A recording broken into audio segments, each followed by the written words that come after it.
Alô, galerinha do canal BioOnline, eu sou o professor Marcos André e na aula de hoje nós vamos falar sobre sistema circulatório, sobre sistema cardiovascular. Então, antes de assistir a sua aula, antes de completar a sua aula, não esqueça de ativar o seu sininho, de fazer a sua inscrição para que você seja notificado sobre todo o nosso trabalho ao longo do ano. Se liga na aula de hoje, pessoal, nós vamos trabalhar sistema circulatório, sistema cardiovascular.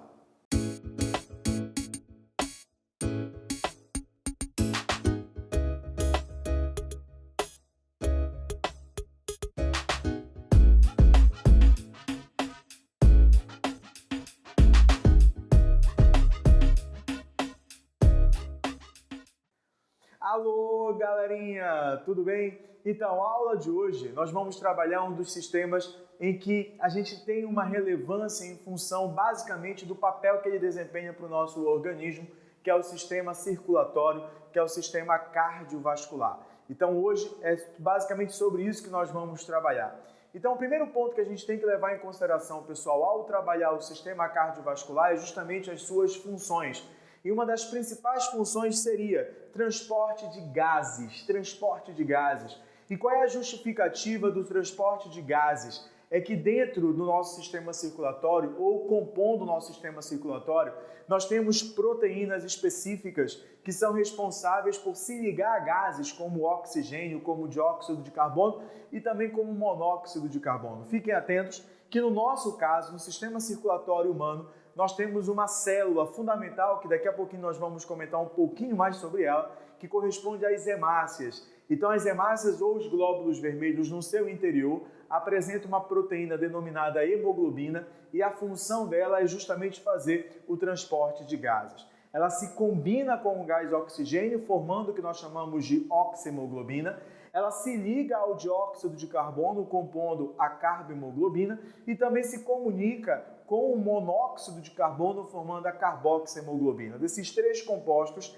atenção especial, a oxihemoglobina é a principal forma de transporte de gás oxigênio, a carbohemoglobina não é a principal forma de transporte do dióxido de carbono, já que esse gás é transportado principalmente dissolvido no plasma na forma de íons bicarbonato, e o monóxido de carbono formando a carboxiemoglobina é o que traz o maior prejuízo à nossa saúde, já que ele aumenta o grau de saturação das hemácias, impedindo com que elas venham a se dissociar do gás oxigênio e, consequentemente, se você inala uma grande quantidade de monóxido de carbono, você desenvolverá um quadro de asfixia, poderá desenvolver um quadro de asfixia. Mas toma muito cuidado, nem todos os animais terão associado ao sistema circulatório a função de transporte de gases, porque acompanha, nos insetos e alguns aracnídeos, o sistema circulatório não tem relação direta ao transporte de gases. Por que isso? Me acompanha fácil, pessoal, olha só.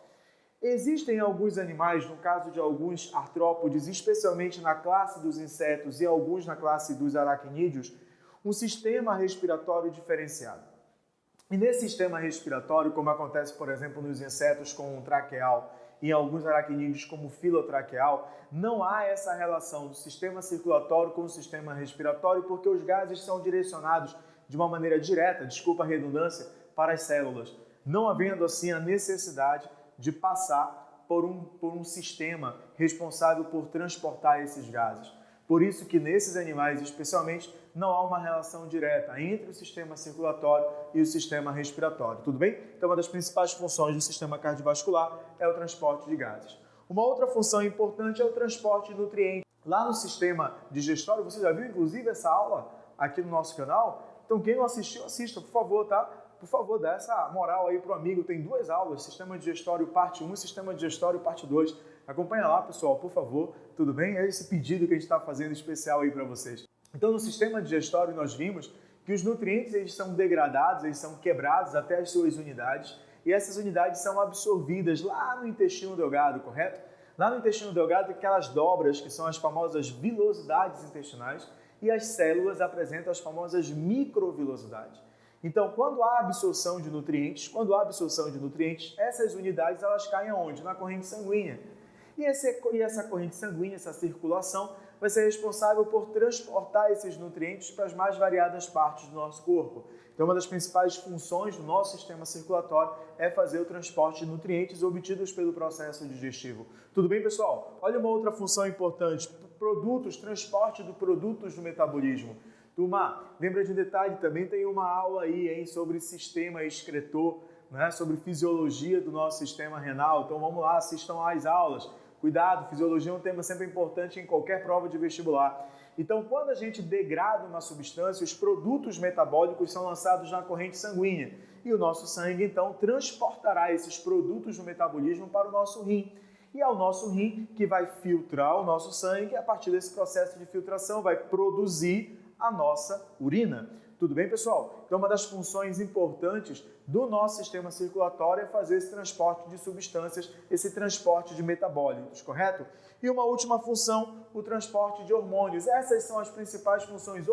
Hormônio. Hormônio é qualquer substância que é produzida por uma glândula chamada de glândula endócrina e é lançado diretamente na corrente sanguínea. Daí o nome glândula endócrina. Endo, dentro, crinos, secreção. Então, uma glândula que não tem um ducto secretor e acaba lançando para dentro da corrente sanguínea essas substâncias que são genericamente denominadas hormônios. Tudo bem? Então, as principais funções do sistema circulatório, me acompanha, por favor: transporte de gases, transporte de nutrientes, transporte de produtos do metabolismo e transportes de hormônios.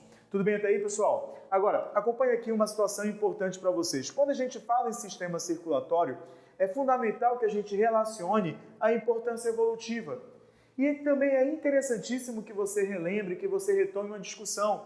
Nem todos os animais apresentam sistema circulatório. E aqueles animais que apresentam sistema circulatório, a presença desse sistema trouxe como uma vantagem adaptativa o aumento significativo do tamanho desses animais. Guardando as devidas proporções, fazendo aí uma comparação, lembra um pouquinho quando a gente trabalha a botânica. Lembra que as plantinhas, também tem aula sobre isso lá no canal, lembra que as plantinhas são ditas vasculares e avasculares. E quem são as avasculares? São as famosas briófitas. E o que as briófitas têm de particular? O seu tamanho reduzido, por quê? Porque não há xilema e floema, não há vasos condutores de seiva, e o transporte de substâncias por conta disso é feito célula a célula. De forma similar, nos animais acontece a mesma coisa. Então, os animais que não apresentam sistema circulatório, eles acabam ficando muito pequenininhos. Agora, o fundamental é que a aquisição desse sistema circulatório, o surgimento desse sistema circulatório, dentro do ponto de vista evolutivo, permitiu a distribuição de substâncias, o que, de uma certa maneira, fez com que esses animais tivessem um grande porte, tivessem um tamanho diferenciado. Agora, galerinha, é interessante você trabalhar comigo a seguinte situação. Me acompanha aqui, filhos. Circulação aberta nos invertebrados. É um tipo de circulação. A circulação ela pode ser aberta ou fechada. O que é uma circulação aberta, pessoal? É aquela circulação em que o sangue é transportado por dentro de vasos sanguíneos e cairá em lacunas, também chamadas de hemocélios. Isso acontece, por exemplo, nos artrópodes. Todos os artrópodes apresentam um sistema circulatório aberto ou lacunar. A mesma coisa acontece, por exemplo, com os moluscos, com uma exceção, porque lá nos moluscos o sistema circulatório é aberto para todos, com exceção dos cefalópodes, como é o polvo, a lula, que já apresentam um sistema circulatório do tipo fechado. Tudo bem? Então vamos tomar cuidado. Então, sistema circulatório aberto, o sangue é bombeado pelo coração, ele cai em vasos sanguíneos, que depois é transportado e aí ele vai cair em lacunas ou hemocélios. Aqui nós temos o anelídeo. E na escala evolutiva, o anelídeo foi o primeiro animal na escala zoológica a apresentar um sistema circulatório do tipo fechado. Então, o sangue é bombeado pelos corações, porque aqui nos anelídeos eles apresentarão 5 pares de corações laterais, e eles vão transportar esse sangue para os vasos sanguíneos, e o sangue ficará o tempo todo no interior de vasos sanguíneos, daí o porquê nós chamamos de sistema circulatório do tipo fechado. Então, a circulação ela pode ser aberta ou lacunar, ou fechada. Aberta, vasos sanguíneos caem em lacunas, fechado, vaso sanguíneo o tempo todo sem cair em lacunas ou hemocélio. Aqui ao lado já tem o sistema circulatório dos vertebrados. E é interessante você levar isso em consideração devido à variação do número de cavidades, pessoal. É isso mesmo. Alguns animais apresentam um coração com um número de cavidades diferentes. Me acompanha, é fácil. Olha só, os peixinhos, pessoal, os peixes têm um coração com 2 cavidades. E um detalhezinho importante, tá? Sempre que você observar na literatura especializada as cores azul e vermelho indicam sangue venoso e sangue arterial, respectivamente. Então vem aqui, ó.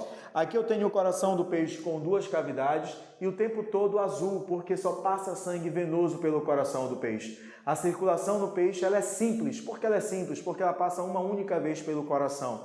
E completa. Por que completa? Porque não há mistura de sangue venoso com sangue arterial. Aqui eu tenho os anfíbios com o coração já tricavitário, porque apresenta 3 cavidades. Vamos lá, quais são as cavidades? 1 ventrículo e 2 átrios. O lado direito do coração azul, o lado esquerdo do coração vermelho, que indica sangue venoso e sangue arterial. A circulação dos anfíbios, por sua vez, já é dupla, porque passa 2 vezes pelo coração, e incompleta, porque há mistura de sangue venoso com sangue arterial. Nesse ventrículo único, haverá essa mistura de sangue venoso com sangue arterial. Já a circulação nos répteis, ela também se dá por um coração tricavitário, porque embora haja um septo, ele não consegue dividir totalmente o coração desses animais, havendo, portanto, mistura de sangue venoso com sangue arterial, mesmo os crocodilianos, que são répteis especiais, porque esse septo já é total. Mas neste caso, a mistura de sangue não acontece dentro do coração, e sim fora do coração, em orifícios denominados de forames de Panizza. Por isso que a circulação dos répteis é dupla e incompleta devido à mistura de sangue venoso com sangue arterial. Já as aves e os mamíferos apresentam uma circulação dupla e completa. E mais, o coração ele é literalmente tetracavitário, com 2 átrios e 2 ventrículos. Não havendo essa mistura de sangue venoso com sangue arterial, o que aumenta a eficiência da circulação desses animais. Não é à toa que esses animais são os únicos animais homeotérmicos ou endotérmicos. O que são animais homeotérmicos? São aqueles animais que apresentam nada mais nada menos que a temperatura corporal constante. Não interessa qual é a temperatura ambiental, mas a temperatura do corpo vai permanecer constante.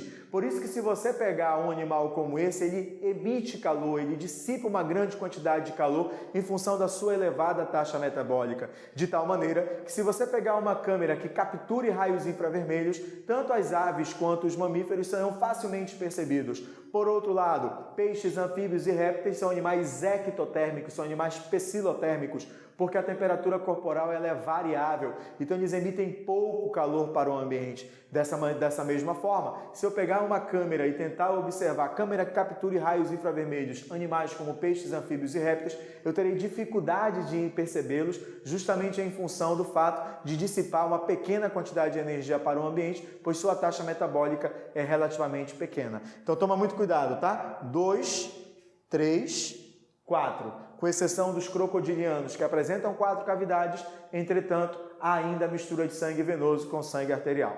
Galerinha, agora nós vamos nos preocupar de fato com o tecido sanguíneo, e atenção especial. O tecido sanguíneo é um tecido conjuntivo de propriedades especiais. E ele apresenta uma grande quantidade de células mergulhadas numa substância, num grande volume de substância, chamada de substância intercelular, que é a matriz extracelular, e a parte líquida do sangue. Inclusive tem uma aula de tecido sanguíneo aqui no nosso canal, é o que nós chamamos de plasma.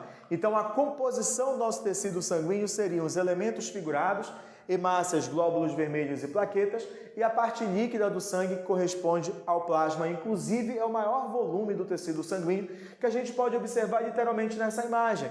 Veja aqui, pessoal, a maior parte do nosso sangue é o plasma. E o que é que nós vamos encontrar no plasma? Íons, carboidratos, aminoácidos, proteínas, tudo isso fica ali espalhado, dissolvido no plasma. Tudo bem, pessoal?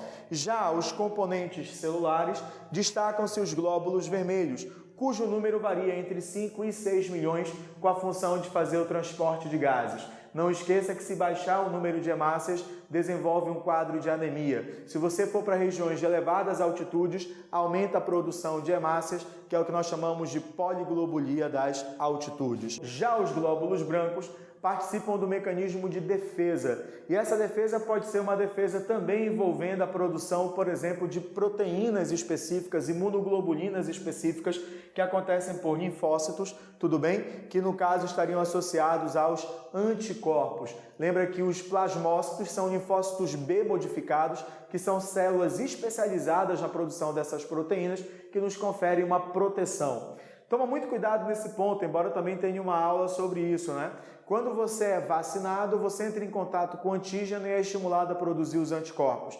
Quando você leva uma picada de cobra, você tem que tomar o que, pessoal? O soro, perfeito. E o que tem no soro? O anticorpo, cuja função é neutralizar os antígenos que estão em grande concentração. Galerinha, além dos glóbulos vermelhos e dos glóbulos brancos, nós teremos as plaquetas. E a função das plaquetas é participar do mecanismo de coagulação sanguínea. Como o número de plaquetas varia de 250 a 400 mil, caso o número de plaquetas esteja abaixo da média, significa dizer que esse indivíduo está com uma grande chance de desenvolver um quadro de hemorragia. Então toma muito cuidado. Olha os leucócitos de 5 a 10 mil. Se o número de leucócitos estiver acima da média, é uma leucocitose, provavelmente é uma infecção. Tudo bem? Geralmente associada à infecção bacteriana, e o tratamento é feito utilizando os medicamentos denominados antibióticos. E aí não esqueça que os antibióticos, muitos deles, algumas bactérias apresentam resistência. E aí, pessoal, esse tratamento dessas infecções bacterianas passa a ser um pouco prejudicado em função justamente dessa resistência das bactérias aos antibióticos. Turma, se o número de leucócitos estiver abaixo de 5 mil, é uma leucopenia, muitas vezes associada a uma infecção viral, porque ela baixa a tua imunidade. Tudo bem? Então esses são os componentes celulares, né? Os elementos figurados do sangue. Glóbulos vermelhos, glóbulos brancos e plaquetas. Só toma cuidado com um detalhezinho que é importante: as plaquetas não são células propriamente ditas, são restos celulares de células denominadas megacariócitos que se rompem e aí dão origem ao que nós chamamos de plaqueta. Turma, agora sim a gente pode trabalhar diretamente com o sistema circulatório humano. E o sistema circulatório humano é caracterizado por um coração com 4 cavidades. A nossa circulação é dupla, porque o sangue passa 2 vezes pelo coração. Ela é completa, porque não há mistura de sangue venoso com sangue arterial. E ela é fechada, porque o sangue passa o tempo todo dentro de vasos sanguíneos. Além disso, nós temos as artérias, que são vasos que saem do coração, e as veias, que são vasos que chegam ao coração. E aí tem um detalhezinho que antigamente era muito comum os professores e as pessoas relacionarem. As veias conduzem sangue venoso, as artérias conduzem sangue arterial. E agora? Isso é pertinente? Não. Embora possa ser uma regra, e toda regra tem a sua exceção. Eu tenho artérias que conduzem sangue venoso, como a artéria pulmonar e a artéria umbilical. Assim como também eu tenho veias que conduzem sangue arterial, como as veias pulmonares e as veias umbilicais. De tal maneira que a gente não pode criar essa generalização de que toda artéria conduzirá sangue arterial e que toda veia conduzirá sangue venoso. Mas a gente pode definir que toda artéria é um vaso que sai do coração e toda veia é um vaso que chega ao coração. Tudo bem, pessoal? Então vamos tomar muito cuidado que os capilares também são vasos sanguíneos importantes de menor calibre e a principal função deles é participar da troca de substâncias. Então toda a troca de substâncias é feita a nível de capilar. E essa função do capilar de troca de substâncias determinará, pessoal, a sua área total. É justamente o vaso sanguíneo que nós vamos encontrar ocupando a maior área. E por que ele ocupará a maior área? Porque do ponto de vista fisiológico ele é fundamental por participar da troca de substâncias. Tudo bem? Então, galerinha, quando a gente vai trabalhar a questão do nosso sistema circulatório cardiovascular, a gente tem que levar em consideração que ele é formado por uma bomba, que é o coração, e pelos vasos sanguíneos. Quais são os vasos sanguíneos mesmo que nós trabalhamos ainda há pouco? Vamos lembrar? Artérias, que são vasos aferentes, veias, que são vasos eferentes, e capilares, que são aqueles vasos responsáveis pelas trocas gasosas, correto? Beleza, então a nossa bomba corresponde ao coração. Então o coração está localizado aqui no nosso mediastino, levemente voltado para o lado esquerdo, a pontinha voltada para o lado esquerdo. É um coração tetracavitário formado por 2 átrios e 2 ventrículos. Os átrios ou aurículas são aquelas cavidades localizadas no superior, na parte superior, e os ventrículos na cavidade inferior. Então, basicamente, o nosso coração ele é envolto por uma membrana chamada pericárdio, que é uma membrana do tecido conjuntivo, tudo bem? Além disso, o músculo cardíaco, que é o miocárdio, ele tem uma particularidade que é justamente a sua contração involuntária, rítmica. Além disso, a nível celular, no miocárdio, você vai observar células mono ou binucleadas com núcleos centralizados e entre elas há a presença do que nós chamamos de discos intercalares, o que diferencia o músculo estriado cardíaco do músculo estriado esquelético. Então aqui nós temos uma imagem que mostra, na verdade, o coração, que é a bomba que vai propulsionar, que vai impulsionar o sangue pelos vasos sanguíneos, que será distribuído para todo o nosso corpo. E aqui eu tenho uma imagem desse coração levemente voltado para o lado esquerdo, o nosso lado direito do coração todo em azul, que indica sangue venoso, o lado esquerdo do nosso coração todo em vermelho, que indica sangue arterial. Agora vem comigo. Eu disse para vocês que as cavidades superiores são chamadas de átrios. Então eu tenho o átrio direito e o átrio esquerdo. As inferiores, ventrículo direito e ventrículo esquerdo. Eu disse para vocês que as veias são vasos que chegam ao coração. Então me acompanha, pessoal. O sangue vem do nosso corpo pela veia cava inferior, pela veia cava superior, chegando aqui no átrio direito. Do átrio direito, ele passa por uma válvula chamada de tricúspide, porque ela apresenta 3 válvulas. Então, a válvula tricúspide, ela separa o átrio direito do ventrículo direito. E aí esse sangue venoso chega no ventrículo direito e vai sair do coração por meio da artéria pulmonar. A artéria pulmonar, como o próprio nome indica, conduzirá o sangue venoso ao nosso pulmão. E lá nos alvéolos pulmonares acontecerá um fenômeno denominado hematose. E o que é a hematose? É a oxigenação do sangue. Então o gás carbônico é liberado para o ambiente e o gás oxigênio é capturado pelo nosso sistema cardiorrespiratório. É desfeita a carbohemoglobina e é produzida a oxihemoglobina.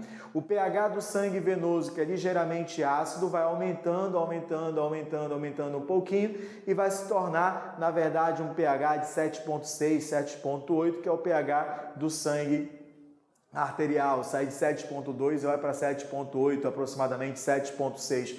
Então o sangue ele vai ficando cada vez menos ácido, vamos assim dizer. Então isso é o fenômeno denominado de hematose, é a oxigenação do sangue. Era o sangue que ele era venoso e passa a ser sangue arterial, e isso acontece lá nos pulmões, mais precisamente lá nos alvéolos pulmonares. Os alvéolos pulmonares eles funcionam como verdadeiros saquinhos envolvidos por tecido, por uma membrana, por um tecido bem fininho, por um tecido epitelial simples, né, que permite essa troca de substâncias com grande eficiência e, obviamente, ele é envolvido por vários capilares, o que permitirá essa troca gasosa.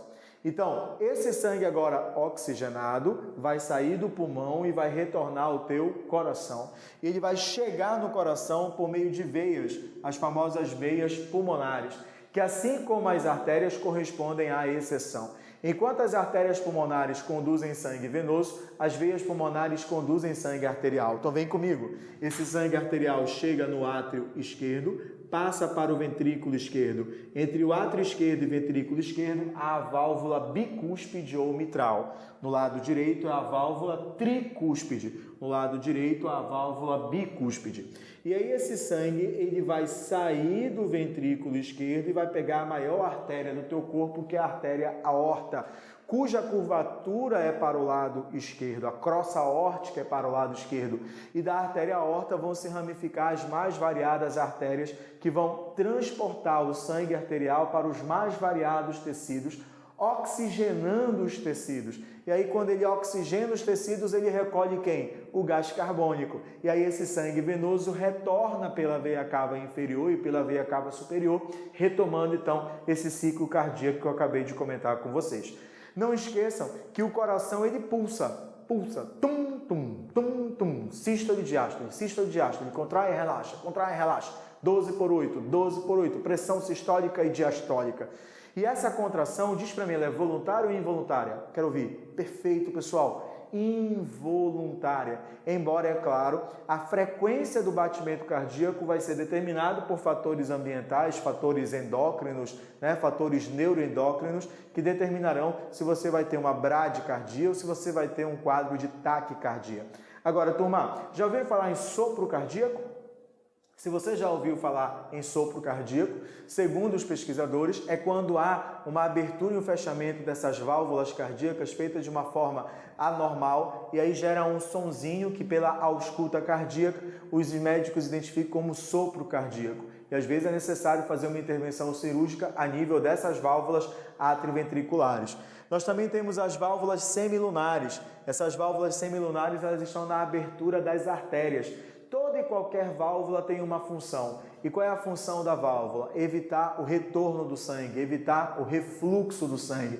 O sangue tem que circular numa direção só. E aí, para evitar esse refluxo ao longo de alguns vasos sanguíneos, como as veias, por exemplo, e dentro do coração, há o que nós chamamos de válvulas venosas e válvulas cardíacas, respectivamente. Tudo bem? Então, chega sangue venoso no átrio direito, passa para o ventrículo direito, sobe pela artéria pulmonar. Lá no pulmão tem a hematose. O sangue que era venoso passa a ser sangue arterial.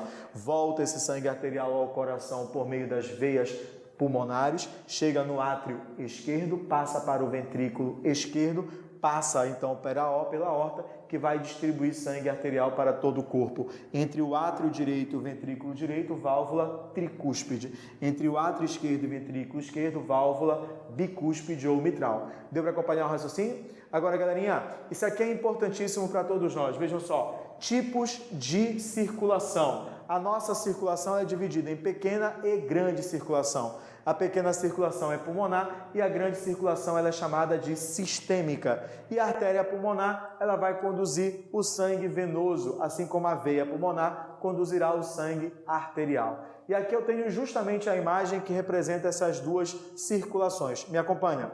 Aqui eu vou ter, pessoal, a pequena circulação ou pulmonar. Ela inicia no ventrículo direito, sobe pela artéria pulmonar, chega no pulmão onde tem a hematose e finaliza no átrio esquerdo. A grande circulação inicia no ventrículo esquerdo, pega a artéria aorta, vai para o corpo, oxigena os tecidos, mas recolhe gás carbônico e retorna ao coração, chegando no átrio direito. Tudo bem, pessoal? Essas então são a grande e a pequena circulação que nós vamos observar no caso da característica, do nosso sistema circulatório. Eu falei para vocês que a contração é o que nós chamamos de sístole, o relaxamento nós chamamos de diástole e a pressão sistólica ela é de 120 milímetros na coluna de mercúrio, que é o que nós chamamos de 12, e a diastólica de 8, ou 120 por 80. 12 por 8 é dita a pressão normal. Se a tua pressão é acima da média, você diz que você apresenta um quadro de hipertensão. E a hipertensão tem que ser controlada, você tem que tomar muito cuidado, especialmente regular os níveis de sódio. Por quê, pessoal? Porque o sódio ele puxa a água das tuas células, aumentando o volume de sangue. Então, se a tua pressão já é elevada, se você ingere muito sódio, o volume de sangue vai ser maior e a pressão sobre os vasos sanguíneos também aumentará, o que pode resultar em alguns acidentes vasculares. Tudo bem? Alguns acidentes vasculares. Então, toma muito cuidado com o sódio, galerinha. Regular a concentração de sódio e a ingestão de sódio. Aqui eu tenho uma imagem importantíssima para qualquer prova de vestibular, pois ela retrata a diferença entre as artérias e as veias. A primeira diferença, ou uma diferença importante entre artéria e veia, pessoal, entre artéria e veia, é justamente o diâmetro. As veias são menos calibrosas do que as artérias. Essa é uma diferença. Segundo, a capacidade de pulsar. As artérias pulsam, enquanto as veias não vão pulsar. Terceiro, que no interior ou ao longo das veias nós vamos encontrar as válvulas que servem para evitar o refluxo sanguíneo. Nas artérias não há essas válvulas. As camadas musculares das artérias são mais espessas que a camada muscular das veias, pois o sangue nas artérias circula sobre elevada pressão. E aqui embaixo eu tenho um gráfico que mostra isso. Me acompanha. A pressão nas artérias ela é significativamente maior. Tudo bem? A pressão nas artérias é significativamente maior. Então acompanha aqui, pessoal, a pressão é alta, depois ela vai diminuindo nos capilares e permanece baixa nas veias. A velocidade é maior nas artérias, muito baixa nos capilares, e nas veias a velocidade é próximo da artéria, mesmo que a pressão nas artérias seja significativamente maior. Já a área é significativamente maior nos capilares. E por que a área dos capilares é maior? Porque eles são responsáveis por fazer as trocas gasosas. Deu para acompanhar o raciocínio, pessoal? Então toma muito cuidado com a diferença de pressão, velocidade e área. A área dos capilares ela é maior porque é a nível de capilar que acontecem as trocas de substâncias. Então essas são as principais diferenças entre veias, artérias e capilares. Galerinha, eu disse que o transporte venoso ele tem uma certa velocidade. E o que determina o fluxo pela veia, já que o transporte na veia é feito sob baixa pressão? O que vai determinar é justamente a tua contração muscular. Se você, de repente, colocar uma liga no seu braço, as veias não vão ficar mais aparentes, essas veias periféricas, por quê? Você está contraindo. E elas vão ficar cheias de pontuações. Essas pontuações são nada mais, nada menos do que as válvulas venosas, que têm como função o quê? Evitar o refluxo sanguíneo. Então, quando você contrai a musculatura, você, de uma certa maneira, direciona esse sangue pela circulação venosa. Não é à toa que se você estiver viajando, seus pés ficam às vezes parados e o que acontece? Fica inchado. É necessário você se desesperar? Não, basta você andar. Se você andar, ativa a circulação venosa e aí esse edema, esse inchaço, ele vai diminuir. Então, o que determina a circulação pela veia é justamente a tua contração muscular. Aí não esqueça que para esse sangue não voltar, eu preciso ter as válvulas. Então, o sangue passa e as válvulas fecham para evitar esse refluxo sanguíneo. Agora, turma, cuidado. Quando eu falo em capilar, eu falo troca de substâncias, correto?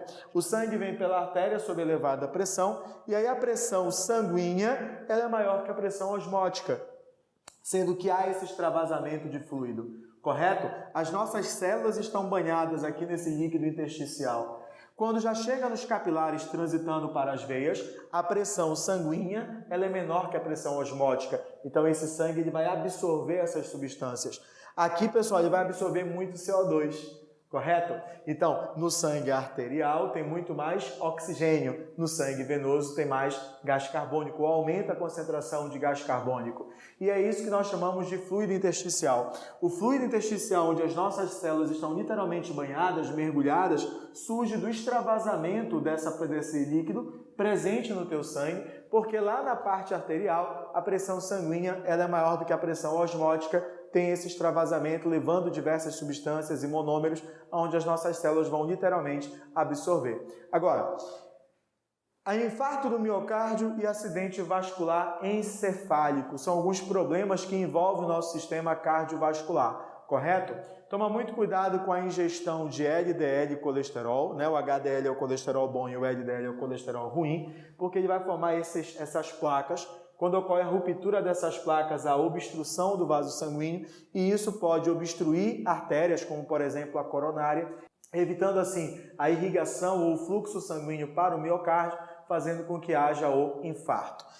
Aqui eu tenho um acidente vascular encefálico, que ele pode ser isquêmico, quando há obstrução e aí o sangue não chega às mais variadas áreas do teu tecido nervoso, ou hemorrágico, quando rompe esse vaso sanguíneo e aí eu tenho uma hemorragia, que era o que nós chamávamos antigamente de acidente vascular cerebral. Vem daí a ideia, mais uma vez, do controle da nossa pressão arterial. Precisamos controlar a nossa pressão, precisamos regular a nossa ingestão de sódio. Cuidado com isso, pessoal. Então aqui eu tenho uma relação direta com a ingestão de gordura, especialmente do LDL. Então a gente tem que aumentar os níveis de HDL e reduzir os níveis de LDL. E aqui a gente pode associar diversas situações, como é o caso também da hipertensão. Tudo bem? Tranquilo? Tá de boa? Agora veja só, quando eu falo do funcionamento do coração, eu tenho que levar em consideração que o funcionamento está associado a contrações miogênicas. Ou seja, o próprio músculo vai estar associado a essa contração. Lembra que a contração do músculo cardíaco ela é involuntária. Mas nós também temos, pessoal, os mecanismos do sistema nervoso periférico autônomo que controlarão a velocidade do batimento cardíaco. Por quê? Porque nós temos um nervo chamado nervo vago, que é chamado cardiomoderador. Ele libera e está associado à liberação de um mediador químico chamado de acetilcolina. Por outro lado, os nervos cardíacos são cardioaceleradores, eles estão associados à adrenalina. Se você leva um susto, o que você produz em grande quantidade? Adrenalina. O que acontece com os batimentos cardíacos? Eles vão acelerar. Se você então, pessoal, começa a voltar a uma situação de equilíbrio, a acetilcolina começa a ser liberada e seus batimentos cardíacos voltam ao normal. Quando acelera o batimento cardíaco, taquicardia. Quando volta ao normal, bradicardia. E aí, pessoal, isso é controle do seu sistema nervoso periférico autônomo. Aqui eu tenho o nódulo sinoatrial, que é o famoso marca-passo. Ele está diretamente associado à contração do átrio. E aí esse impulso nervoso, ele é propagado pelo feixe de His e pelas fibras de Purkinje, fazendo com que haja contração de todas as outras cavidades do coração. E se o teu nódulo sinoatrial não está funcionando de forma normal, você pode desenvolver o que nós chamamos de uma arritmia, que ela pode ser corrigida por uma intervenção, que é a implementação de um marca-passo. Então, o cara que tem marca-passo é porque ele tem uma falha de comunicação do seu nódulo sinoatrial. Fechou a ideia? Tranquilo? Aqui no BioOnline não tem jeito, né? A gente finaliza com um item, com uma questão. Vejam só. A imagem representa uma ilustração retirada do livro de Demoto Cardis, da autora do médico inglês William Harvey, que fez importantes contribuições para o entendimento do processo de circulação no sangue humano. No experimento ilustrado, Harvey, após aplicar um torniquete no braço de um voluntário e esperar alguns vasos incharem, pressionava-os em um ponto H. Mantendo o ponto pressionado, deslocava o conteúdo de sangue em direção ao cotovelo, percebendo que um trecho do vaso sanguíneo permanecia vazio após esse processo. Aqui está a imagem no qual ele estava fazendo o experimento. Eu falei ainda há pouco para vocês, se eu pressiono, as nossas veias superficiais elas vão ficar mais evidentes, vão ficar aqui algumas bolinhas que se você apertar, evita o fluxo sanguíneo, né? Impede o fluxo sanguíneo. Por quê? Porque aí eu tenho a ação de uma estrutura presente apenas na veia. E qual é essa estrutura apenas na veia que evita o refluxo sanguíneo? São as válvulas venosas. Então a demonstração permite estabelecer a relação entre circulação sanguínea e válvulas venosas. Tudo bem? Tranquilo? Não deixe de acompanhar o nosso trabalho, não deixe de ativar a notificação, o sininho do nosso canal. Vem para o canal BioOnline, vamos acompanhar nossas videoaulas e, acima de tudo, pessoal, façam sugestões para a gente gravar videoaulas especiais para vocês. Fiquem com Deus e vamos trabalhar muita biologia ao longo desse ano.